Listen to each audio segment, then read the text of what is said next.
सुप्रभात प्यारे बच्चों कैसे हो आप।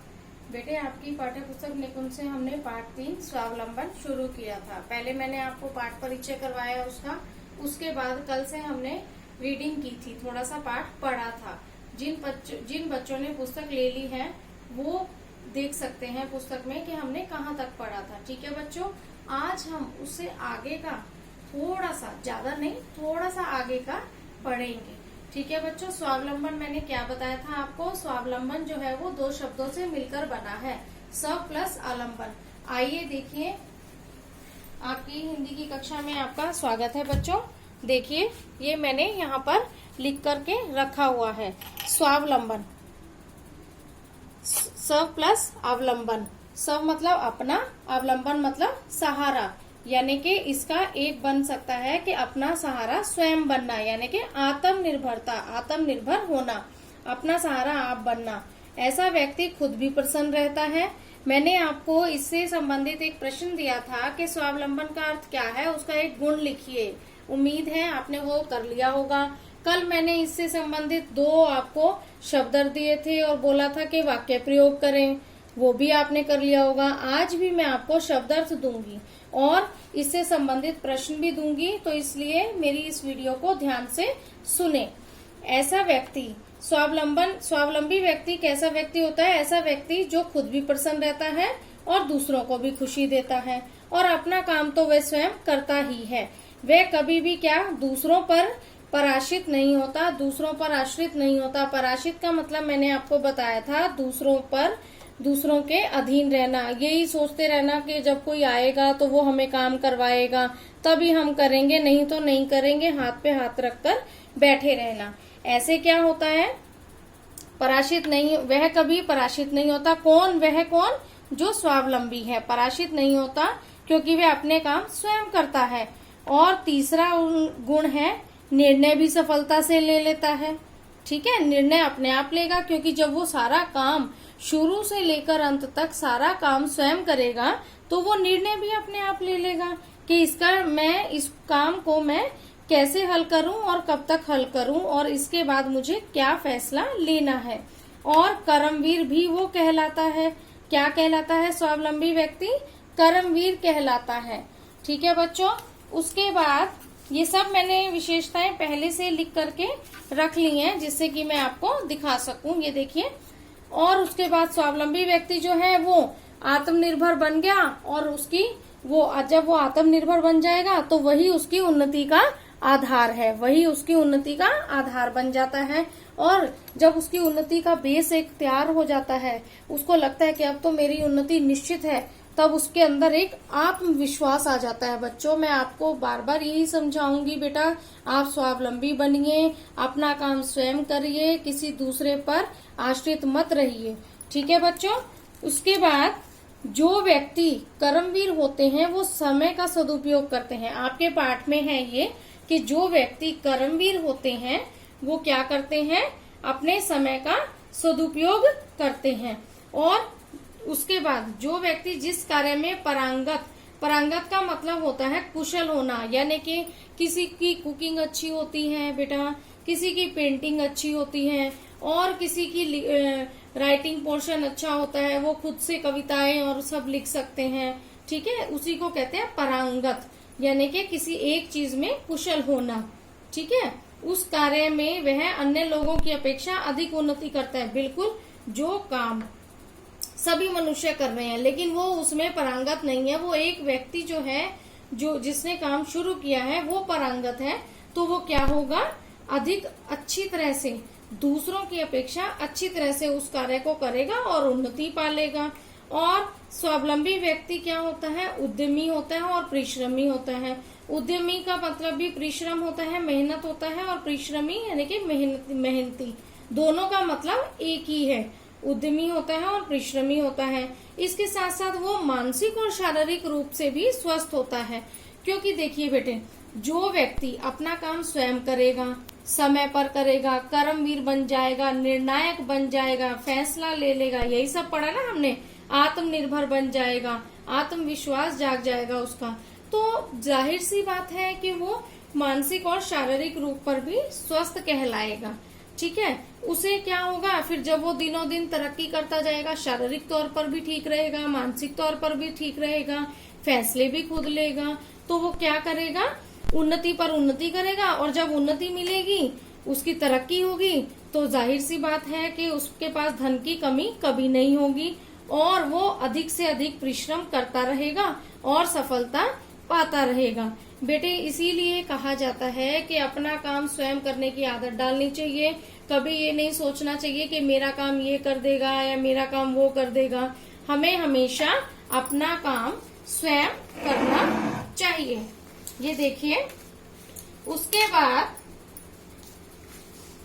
बाद विद्यार्थी जीवन में आत्मनिर्भरता का क्या महत्व है।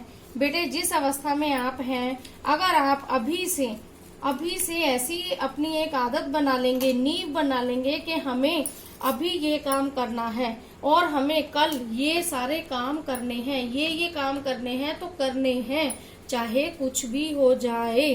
ठीक है बच्चों, अगर आप अभी से अपना बेस ऐसा बना लेंगे तो जीवन में कभी कोई कठिनाई आपके पास नहीं आएगी। देखिए, विद्यार्थी जीवन मनुष्य की प्राथमिक अवस्था है।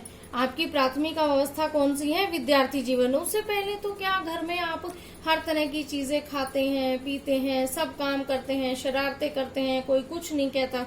लेकिन जब आप विद्यार्थी जीवन में पढ़ जाते हैं, स्कूल में आ जाते हैं, तो वो आपकी पहली अवस्था है। और अगर देखा जाए तो 5वीं तक की शिक्षा जो आपने ग्रहण की, वो 5वीं तक का बच्चा जो है वो बहुत छोटा ही कहलाता है।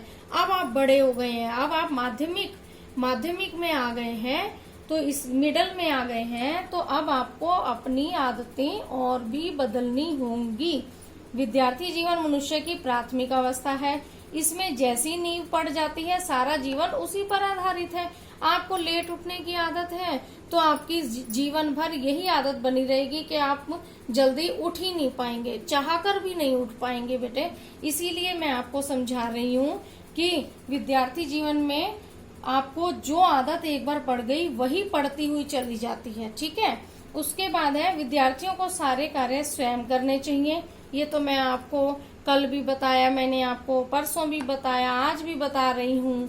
ठीक है। और वैसे मैं हमेशा बताती रहूंगी आपको। ठीक है। हाँ जी। विद्यार्थियों को कुछ मजा आ रहा है पढ़ने में, सुनने में अच्छा लग रहा है? Very good. विद्यार्थियों को सारे कार्य स्वयं करने चाहिए, किसी पर आश्रित नहीं होना चाहिए। ठीक है बच्चों। फिर ये वाला मेरा पॉइंट है, जो विद्यार्थी बड़े हैं, यानी कि आपके बड़े बहन भाई जो हैं, कॉलेज में हैं या उससे भी बड़ी वाली जो पढ़ाइयाँ कर रहे हैं, ठीक है, उन्हें पढ़ाई के साथ साथ धन अर्जित करना मतलब धन कमाना, धन अर्जित करना भी आना चाहिए, ताकि माता पिता की सहायता हो सके। बेटे ये तो बहुत ही अच्छी एक बात है आप सभी के लिए कि जो आपके बड़े बहन भाई हैं, आपने देखा होगा ना, आपके बड़े भैया, आप कहते हैं कि मेरे बड़े भैया ना कॉलेज भी जाते हैं और एक जगह ना पढ़ाते भी हैं, ट्यूशन पढ़ाते हैं या कुछ करते हैं, तो वो एक क्या करते हैं, आपके पेरेंट्स की एक हेल्प होती है उससे। ठीक है बच्चों, करना चाहिए आप सभी को। आपको भी अपने मन में यही लाना चाहिए कि हम भी बड़े होकर अपने माता पिता की इसी प्रकार से सहायता करेंगे। अपने शिक्षण संबंधी कार्य को किसी दूसरे छात्र से नहीं कराना चाहिए। ये सबसे मेन पॉइंट है आपका। अभी आप जो काम करते हैं, जो हम आपको गृह कार्य देते हैं, वो आपको स्वयं करना है, किसी दूसरे की सहायता नहीं लेनी है। हाँ, अगर आपको समझ नहीं आ रहा तब आप पूछ सकते हैं, नहीं तो आपको वो कार्य स्वयं ही करना है। ठीक है। दूसरा, साथ साथ दैनिक जीवन के सभी कार्य भी सीख लेने चाहिए। दैनिक जीवन के कार्य क्या हैं, जैसे कि फिर आप कहेंगे कि मैडम बहुत सारा समझा रही हैं। नहीं बच्चों, ये आपके काम की बातें हैं, आपको सुननी पड़ेंगी। देखिए दैनिक जीवन वो होता है जो हमारे रोज की जिंदगी में होते हैं। जैसे कोई भी काम है, कोई काम बेटे छोटा बड़ा नहीं होता, आपको करना आना चाहिए, चाहे आप लड़के हैं चाहे आप लड़की हैं। अक्सर ये कहा जाता है कि लड़कियों को ये काम आना चाहिए, लड़कियों को वो काम आना चाहिए। नहीं, ऐसा नहीं है बेटा, लड़कों को भी आना चाहिए। मान लीजिए आप बहुत अच्छी पढ़ाई पढ़ गए और आपका कहीं बाहर कहीं नंबर आ गया, कहीं वहां रहना है, अब जाते ही तो आपको नौकर नहीं मिलेगा ना कोई काम करने के लिए।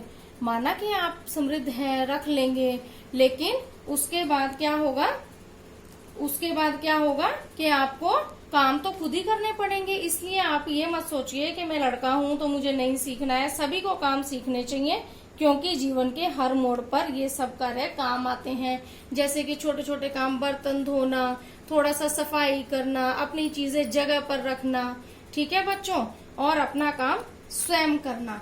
तो ये तो था आज का हमारा रीडिंग पोर्शन जो आपकी पुस्तक में पाठ है। अब चलिए एक बार देख लेते हैं आपका गृह कार्य।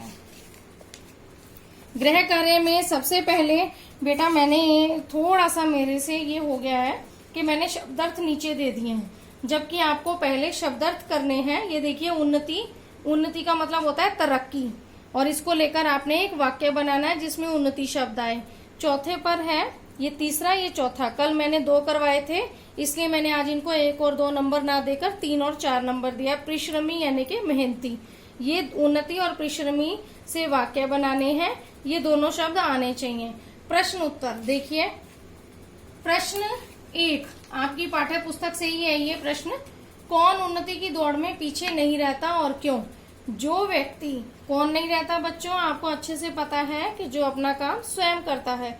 जो व्यक्ति अपना काम स्वयं करता है, दूसरों पर आश्रित नहीं रहता और आवश्यकता पड़ने पर दूसरों की सहायता लेता है। ऐसे ही नहीं कि जरा सा काम नहीं हुआ सहायता ले ली, नहीं, पहले खुद करता है एफर्ट्स, वो खुद सोचता है कि कैसे करना है। आवश्यकता पड़ने पर दूसरों की सहायता लेता है और सहायता करता भी है। जब उन्हें जरूरत होती है तो सहायता भी करता है। वह व्यक्ति उन्नति की दौड़ में पीछे नहीं रहता। ठीक है बच्चों, ये तो इसका आंसर है। और दूसरा उत्तर मैं नहीं लिखवाऊंगी, क्योंकि आज की मेरी वीडियो में मैंने बहुत से आपको पॉइंट बताए हैं जो कि स्वावलंबी व्यक्ति की विशेषताएं हैं। ठीक है बच्चों, ओके बेटा, ये आपका गृह कार्य है, सुंदर सुंदर आपने करना है और दिनांक डालकर करना है। प्रश्न उत्तर पाठ 3। तो कल हम इनके आगे पाठ पढ़ेंगे और प्रश्न उत्तर करेंगे। धन्यवाद।